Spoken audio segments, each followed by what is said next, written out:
কি বলবেন? আমাকে রাজ্য সভাপতি সুব্রত বক্সী এইমাত্র ফোন করেছিলেন। রাজ্য সভাপতি সুব্রত বক্সী এইমাত্র ফোন করে তিনি জানালেন যে মন্ত্রিসভা থেকে পদত্যাগ করা। আপনি পদত্যাগ করছেন? আমি পদত্যাগ পত্র লিখে ফেলেছি। কালকে যেহেতু বিধানসভায় মুখ্যমন্ত্রী আসবেন, আজকে রাত্রে আমি ওনার মেলে পাঠিয়ে দেবো, কালকে হাতে একটা পদত্যাগ দিয়ে দেবো। এই যে পদত্যাগ করতে হচ্ছে, মানে এই পরিপ্রেক্ষিতটা বা এটা নিয়ে কি বলবেন? না, আমি এতে কোনো অনুতপ্ত না।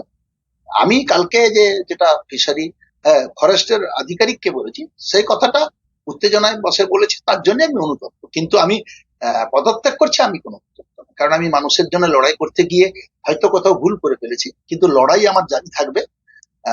আমি যেহেতু দল আমাকে নির্দেশ দিয়েছে, মুখ্যমন্ত্রী নির্দেশ দিয়েছে, তার জন্য আমি মন্ত্রিসভা থেকে কালকে পদত্যাগ করছি। এটা কি পদক্ষেপ হলো বলে?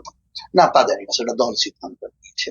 দল যখন নিয়েছে নিশ্চিতভাবে তার উপরে তো কথা বলার, এবং আমাদের সর্বোচ্চ নেত্রী মানে মুখ্যমন্ত্রী এবং তিনি অল ইন্ডিয়া তৃণমূল কংগ্রেসের চেয়ারপারসন, তিনি নির্দেশ দিয়েছেন, তার বাইরে কিছু হয়। আমি আমার পদক্ষেপ ওখানে অসহায় মানুষের যাতে ওরা কোনো বঞ্চিত না হয়, তার জন্যই আমার লড়াই চলবে। আমি মন্ত্রিসভা থেকে পদত্যাগ করলেও আমি ওই এলাকার জনপ্রতিনিধি এমএলএ থাকবো, আমার কিন্তু লড়াই চলবে ওখানে ওই অসহায় মানুষদের জন্য আমার লড়াই চলবেই। গতকাল আপনার সঙ্গে যখন যে কথোপকথনটা ভাইরাল হয়েছে, সেখানে দেখা যাচ্ছে আপনি বলছেন যে বন দপ্তরে বেশ কিছু দুর্নীতি রয়েছে, যেটা আপনি বিধানসভাতে তুলবেন। কি ধরনের দুর্নীতির তথ্য আছে আপনার? সেটা তো আজকে আপনাদের অনেক চ্যানেল গেছিল, আমি তো যাইনি আজকে। ওখানে স্পটে গিয়েছিল তাজপুরে, অনেক মিডিয়া গিয়েছিল। সে মিডিয়ার সামনে গ্রামবাসীরা বলেছে যে টাকা নিয়ে বন দপ্তরের লোকেরা টাকা নিয়ে দোকান নাকি বসিয়েছে। এটা গ্রামের মানুষ বলেছে, আমি বলিনি। গ্রামের মানুষরা মিডিয়ার কাছে বলেছে যে এই বন দপ্তরের লোকেরাই কখনো 5,000, কখনো 6,000, কখনো 7,000 টাকা নিয়ে আমাদের দোকান বসিয়েছে। তার মানে বন দপ্তরে দুর্নীতি হচ্ছে এবং আপনার কাছে সেই খবর ছিল, আপনি আগে মন্ত্রিসভা জানাননি কেন, বা আপনি কি আগে কোনো পদক্ষেপ? আমি এর আগে আমার কোনো খবর ছিল না, আমি সেদিনকেই জেনেছি। আপনি ভিডিওতে বলছেন যে বন দপ্তরে একাধিক দুর্নীতি রয়েছে, যেগুলো আমরা ফাঁস করে দেখেছি। সেটা তো কাঠের ব্যাপার বলেছিল, টাকার ব্যাপার বলিনি। টাকার ব্যাপারটা গ্রামের লোক বলেছে, আমি কাঠের ব্যাপারটা বলেছি। কাঠের অনেক কিছু কাঠ ওরা করে। কাঠের ব্যাপারটা কাঠ অনেক সময় যেগুলো কেজো কাঠ, শুকনো কাঠ সরকারি ঘরে আসার কথা, তা বিক্রি করে নিয়ম কানুন মেনে, পদ্ধতি মেনে সেগুলো বিক্রি করে যে টাকা পয়সা সরকারের কাছে জমা দেওয়া দরকার, সেক্ষেত্রে অব্যবস্থা আছে। অখিলবাবু, একটা বিষয়, এই যে দল এই সিদ্ধান্ত যেটা নিল, তার সঙ্গে কি আপনার তার আগে কি আপনার সঙ্গে কোনোভাবে দল কথা বলেছে যে কোন পরিপ্রেক্ষিতে আপনাকে বলতে হয়েছে, বা আপনি বলেছেন, বা আপনি কেন বলেছেন? দল কি এটা আপনার কাছে কোনোভাবে জানতে চাইছে? না, দল আমার কাছে জানতে চায়নি কি পরিস্থিতিতে হয়েছিল, কিছু জানতে চাইনি। শুধু সুব্রত বক্সী আমাকে বলেছেন গতকাল ঘটনাটা তিনি সারাক্ষণ ধরে টেলিভিশনে দেখেছেন, তিনি নির্দেশ দিয়েছেন পদত্যাগ করতে, তাই আমি পদত্যাগ করে দিচ্ছি।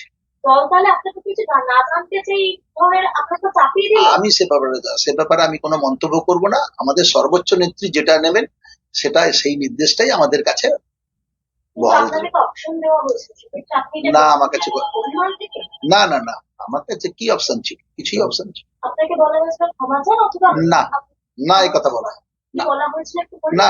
না, আমাকে বলা হয়েছে তো মুখ্যমন্ত্রী পদত্যাগ করতে সুব্রত বক্সীকে বলেছে। সুব্রত বক্সী আমাকে টেলিফোনে বলেছে তোমাকে মন্ত্রিসভা থেকে পদত্যাগ করতে বলেছে। সেটা কবে বলেছে? আজকে এই 2:30-3টার সময়। আপনি কি আগামীকাল কি পদত্যাগ? হ্যাঁ, পদত্যাগ পত্র আমি লিখে ফেলেছি। পদত্যাগ পত্র দল থেকে আসার পরে আমি লিখে ফেলেছি, এবং সেটা আমি পদত্যাগ কালকেই মুখ্যমন্ত্রীর কাছে দিয়ে। কোথাও কি কঠোর সিদ্ধান্ত দল নিল, মানে এইরকম একটা বিষয়? না, সেটা দল যেভাবে সিদ্ধান্ত নিবে সেটা তো আমাকে মেনে চলতে হবে। এটা কঠোর হলো কি নরম হলো দল বুঝবে, কিন্তু কঠোর হলে হবে। প্রথম দিনের মানুষের পাশে আমি সবসময় আছি, এবং ওই অসহায় মানুষরা যাতে কোনোভাবে যারা বঞ্চিত না হয় সেসব ব্যাপারে আমি তাদের পাশে সবসময়। তৃণমূল কংগ্রেসের প্রথম দিনের সৈনিক, কংগ্রেসেরও একই সঙ্গে মমতা বন্দ্যোপাধ্যায়ের সঙ্গে আপনি রাজনীতি করেছেন, দীর্ঘ এত বছর রাজনীতি জীবনে এতবারের বিধায়ক, এতবারের মন্ত্রী, তারপরে এই ধরনের সিদ্ধান্ত একটা কোথাও কি একটু কষ্ট কেন লাগছে? আমি তো দলের বাইরে নয়, আমি যতবারই এমএলএ হই না কেন দল আমাকে টিকিট দিয়েছে, এমএলএ করেছে, মন্ত্রী করেছে, মুখ্যমন্ত্রী, তো তার বাইরে তো আমি কোনো যেতে পারি না। আমি নিশ্চিত ভাবে সেই কথা আমি মেনে চলবো। মুখ্যমন্ত্রীর সঙ্গে কি কথা বলবেন আপনি? না, আজকে কোনো কথা বলবো, কালকে পদত্যাগ পত্র দেওয়ার সময় কথা বলবো। গতকাল থেকে এই যে পরিস্থিতির সম্মুখীন হতে হলো, ঘরে বাইরে একটা চাপ তৈরি হলো। দীর্ঘদিনের রাজনৈতিক নেতৃত্ব আপনি, পূর্ব মেদিনীপুর, অবিভক্ত মেদিনীপুরের তৃণমূলের সঙ্গে দলের প্রতি কি এটা কি দল থেকে আপনার প্রতি বেশি একটু কড়া হলো বলে মনে হয়? হ্যাঁ, দলের যদি কোনো নিয়ম কানুন আমি ভেঙে থাকি, দল তো সর্বাগ্রে, আমার জন্য হয়তো দল ক্ষতিগ্রস্ত হচ্ছে, আমি এভাবে মন্ত্রিসভায় থেকে এই যে কাজকর্মগুলো করছি, দল হয়তো ভেবেছে যে এটা দলের ভাবমূর্তি নষ্ট হচ্ছে, সরকারের ভাবমূর্তি নষ্ট হচ্ছে, তাই সরকার এবং দল তাই সিদ্ধান্ত নিয়েছে, আমাকে সরিয়ে দিয়েছে, মানে পদত্যাগ করতে বলেছে।